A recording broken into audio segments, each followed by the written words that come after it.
A lot of folks have heard this phrase, right? 40 acres and a mule. As you say, a lot of people thought, okay, this just never happened. And your reporting is called 40 acres and a lie.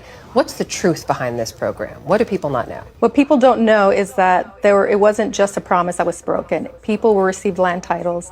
We found more than 1,250 people who got land titles, men and women. They picked out their plots of land, mostly on the plantations where they were enslaved. Actually, not everyone got 40 acres, which is another misconception. It was up to 40 acres. And then people were living there. They were planting their crops. They were selling them in Savannah. Some of them formed governments. They elected a sheriff. They were living their lives, and they lived there for up to a year and a half before they were kicked off. How did they get kicked off the land that the government gave them? Basically, because Lincoln was assassinated. I mean, they had promised this land. They gave land titles. The government said, this is yours.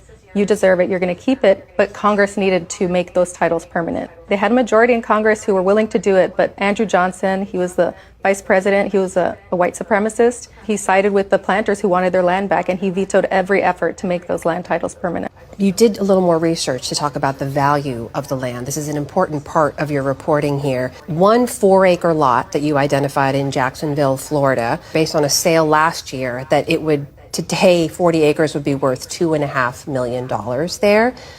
It's not just the land that was lost here in your reporting. Tell me about what else you found. Yeah, well, just that generational wealth that wasn't passed on. You know, this 40 acres land was all the coast. It's like expensive coastal real estate. We found gated communities, golf courses, and restaurants, incredibly valuable lands. This is wealth that was not passed on, and that's kind of what we're trying to show is the impact.